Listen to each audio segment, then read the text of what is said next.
Hablaremos esta noche, atención, del Santo Grial. Guarda, nada menos que del Santo Grial. Atención, los del Código Da Vinci, Sí. los de la Pierre de Sion, todos esos tipos. Bueno. Allá por finales del siglo XII se divulgó la leyenda de la existencia de la reliquia más preciosa, a saber, el sagrado cáliz con el que Cristo instituyó la misa en el transcurso de la última cena. También se dice que en ese mismo cáliz, uno de sus discípulos, en realidad no era discípulo, era el amigo de Cristo, el amiguete de Cristo era José de Arimatea. Era amigo, no formaba parte del grupo de los discípulos, pero era su amigo. Y parece que fue con ese cáliz que recogió la sangre del Cristo en el Gólgata. Cuando el cuerpo de Cristo desapareció de su sepulcro, José de Arimatea fue acusado de robar cadáveres para fingir la profetizada resurrección. Y lo metieron en cana. Y dicen que estando en la cárcel, Cristo mismo se le apareció y le entregó el milagroso cáliz, que por otra parte José ya tenía con él. Pero bueno, anda a saber dónde lo había dejado. Parece un paso innecesario en la leyenda. Poco tiempo después, San Felipe, dice la leyenda, envió a 13 de sus discípulos a Inglaterra, no de los discípulos de Cristo, discípulos de él. Y se vayan a Inglaterra, le dijo. Uno de estos tipos era José de Arimatea, que aprovechó para llevar consigo el cáliz, es decir, el grial. José se estableció junto a su familia en Glastonbury, o en Avalon quizá, y allí fundó la primera iglesia consagrada a la Virgen. En esta iglesia quedó depositado el cáliz. Desde luego para el servicio de la misa lo usaba. Cuando José falleció, su cuñado, Bron, le sucedió en la jefatura de la comunidad. A este Bron le llamaban el rico pescador, porque con ayuda del grial había repetido el milagro de Cristo de dar de comer a una muchedumbre con 2 marrocos. Es decir, pensaban que el cáliz, entre muchas virtudes, tenía también la de proveer alimento y sustento inacabables a sus poseedores. Pasa el tiempo y aparecen los caballeros de la tabla redonda y toda la leyenda de Arturo. Aparece el libro de Chrétien de Troyes que se llama Perceval, que es también una historia alrededor de Arturo, pero también alrededor del cáliz. Ahí aparece. Y una de las obsesiones de estos caballeros de la tabla redonda es la búsqueda del grial. En realidad, el milagroso cáliz se había presentado en la asamblea de los caballeros del rey Arturo, cubierto por un velo, para que ninguno de los caballeros pudiera contemplarlo directamente. Cuando la aparición se desvaneció, todos quedaron tan prendados de aquella experiencia que prometieron consagrarse a la búsqueda del precioso talismán, de manera que lo vieron como en una alucinación, como algo que no poseían realmente. Esta resolución, a saber, consagrarse todos ellos a la búsqueda del grial, entristeció a Arturo, que preveía la disolución de aquella hermandad de la tabla redonda si todos sus componentes se dispersaban en busca del grial.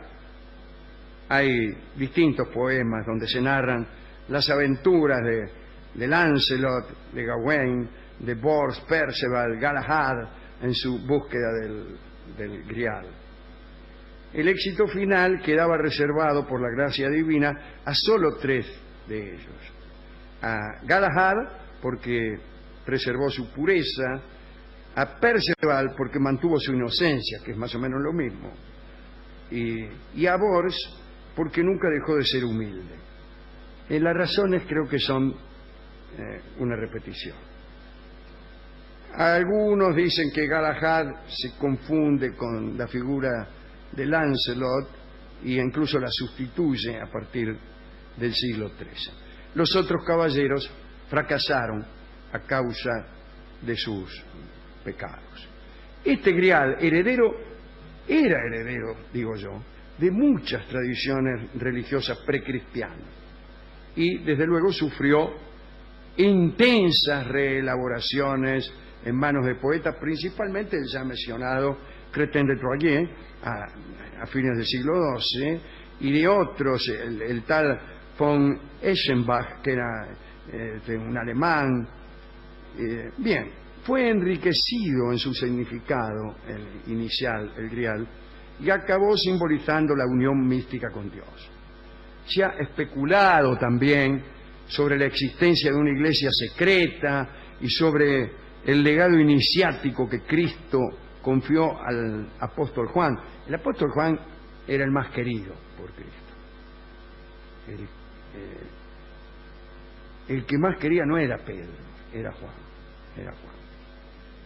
Bueno, después este legado iniciático fue transmitido a los custodios del Santo Sepulcro y después dicen a los templarios, y ahí empiezan todos. Bueno, finalmente ya en nuestros días se especula sobre la posible identificación de María Magdalena con la mujer que porta el Grial. María habría sido la esposa terrenal de Cristo. Sabido es que los judíos ortodoxos, y Cristo era uno de ellos, estaban obligados a casarse. Bueno, después de la muerte de Cristo, María Magdalena habría emigrado a Francia y habría transmitido la sangre de Cristo, sangre real, es decir, Santo Grial, ¿no?, a ciertas dinastías. Ciertas dinastías son los merovingios. Y esta última leyenda que estoy pasando así a trazo grueso es la del Código da Vinci y es la del Enigma Sagrado, aquel libro acerca del priorato de Sion que es antecesor del libro de ¿cómo se llama el autor del Código da Vinci? Bueno, no importa. Ahí está. La leyenda del Grial comprendía en realidad un conjunto de mitos y creencias, desde luego paganas, que venían desde la antigüedad. Y este Grial, o cáliz de Cristo,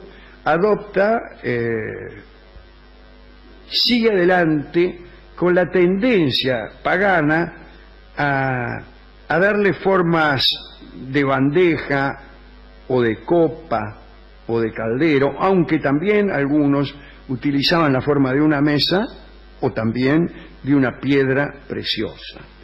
Es posible que la representación griálica fuera el círculo que los primitivos adoraban como representación de la bóveda celeste, en fin. Hay un antecedente que podemos citar y que es muy interesante acerca del Grial, que son los calderos celtas. Hay varios. Uno de ellos, el caldero de Cerridwen, aparece ahí en una novela que se ha escrito por aquí, y es un caldero que proporciona inspiración poética. El que bebe, o mejor dicho, el que come, pero es medio líquido, lo que hay en el caldero de Cerridwen es una especie de guisote, ¿no? Sí, y el humo de ese guiso, o mejor si te zampas una cucharada, provoca inspiración poética. Inspiración poética. La inspiración poética y la inspiración religiosa eran la misma cosa para los celtas. Pero hay otros calderos. Está aquel caldero en donde hacían hervir a los soldados heridos o muertos en batalla. Lo metían adentro del caldero y salían vivitos y coleando. Eso es un antecedente fortísimo del grial, que tiene efectos bienhechores en todos los sentidos, e incluso, como se ha dicho al principio, en el de producir infinidad de sopas, de guisos, de vino, etcétera, etcétera. Quiere decir que el vaso o el recipiente puede ser heredero del caldero, pero también puede a nivel simbólico asimilarse a la matriz de la creación, ¿no? Aquello que contiene y que preserva. Aquí está, ¿no? También el cuerno de la abundancia tiene algo de grial, ¿no? Esto era un sueño muy recurrente en pueblos que tenían dificultades en la provisión de alimentos, pueblos famélicos muchas veces, pueblos que padecían hambrunas. Y con respecto a las piedras, y piedras preciosas, y está la piedra de Saturno que adoraban los griegos. Bueno, en nuestro tiempo la caaba de los musulmanes. En los cultos de Dioniso se habla de un vaso sagrado. En los misterios de Eleusis también. Hay también una esmeralda enorme que proviene del cielo y que es posiblemente la que adornaba la frente de Lucifer antes de su caída. Lucifer significa el portador de luz, el que lleva la luz. Y esta piedra podría ser también, si uno tiene ganas, ¿no? Hay que tener muchas ganas.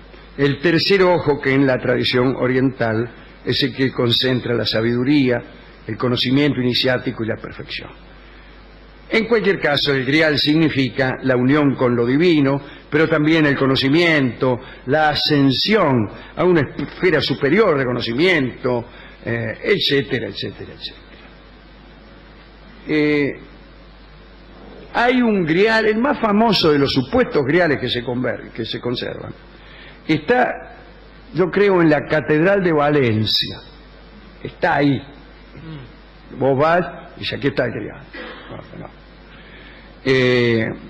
Al parecer, el Papa Sixto II, en el siglo III de nuestra época, uno de los primeros papas, confió este cáliz, el mismo cáliz donde bebió Cristo en la Santa Cena, salvo que por alguna razón se lo haya sustituido, o salvo que se trate de un error o de una confabulación fraudulenta, no se sabe.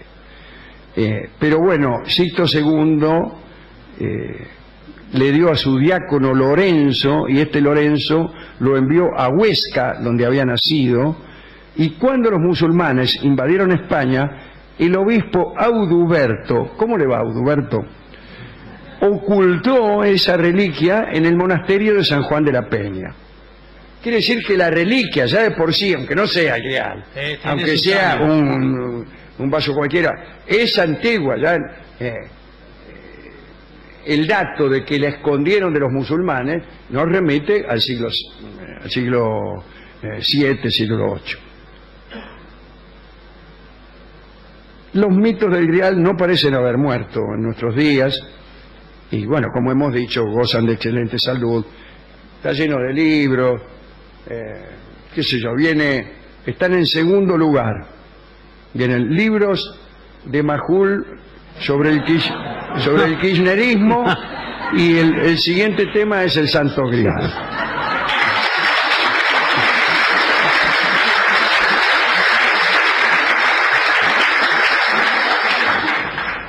Algunos autores han sostenido que la exaltación del sagrado cáliz en algunas óperas de Wagner y la admiración por la obra de este contundente músico, profesada por parte de jerarcas nazis, produjo en la Alemania hitleriana el rebrote de una remozada mitología del grial. Bueno, qué sé yo. Este maridaje entre la música de Wagner y la invasión de Polonia fue citado con mucha gracia por Woody Allen en una de sus películas. Esto es todo lo que teníamos que decir de El Santo Grial. Hemos ido a la discoteca y el discotecario nos mostró una copa que tenían, me dijo, al lado de esta copa del Santo Grial es nada, me dijo. Y me mostró una copa que decía recuerdo de piedra pintada, que era de piedra, sí, pintada, recuerdo de piedra pintada. Bueno, una baratija, señor. Una baratija, me dijo, mire, esto lo compré, adivine dónde lo compré. Le digo, en piedra pintada. Me dice, efectivamente. Y es uno de los mejores lugares de Córdoba, me dijo. Bueno, con eso le estoy diciendo todo. No, no dijo nada, le tiene que dar un disco, alguna música para... Bueno, él me dio un disco, una música que evidentemente se refiere al Santo Grial. ¿Sí? En realidad, si uno tiene muchas ganas, cualquier cosa se refiere al Santo Grial.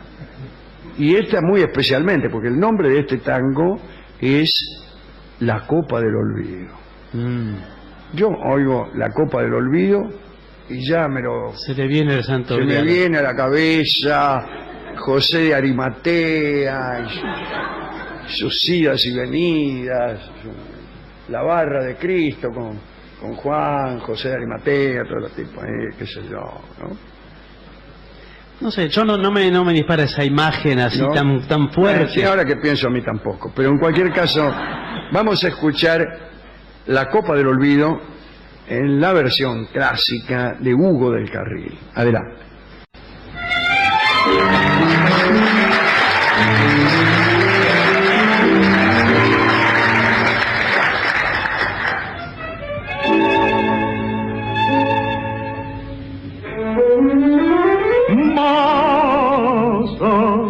Traiga otra copa y sírvase de algo el que quiera tomar, que ando muy solo y estoy muy triste desde que supe la cruel verdad. Mozo, traiga otra copa que anoche juntos los vi a los dos. Quise vengarme, matarla quise, pero un impulso me serenó. Salí a la calle desconcertado, sin saber cómo hasta aquí llegué, a preguntarle a los hombres sabios, a preguntarle qué debo hacer. Olvide, amigo, dirán algunos, pero olvidarla no puede ser. Y si la mato, vivir sin ella nunca podré.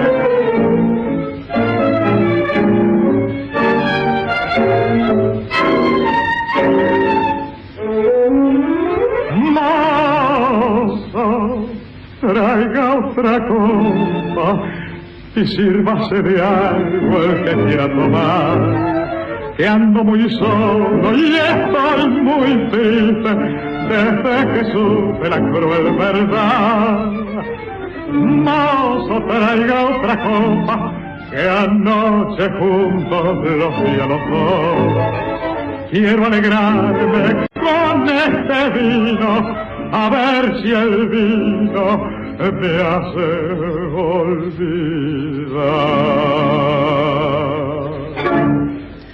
Era Hugo del Carril, en La venganza será terrible, La Copa del Olvido.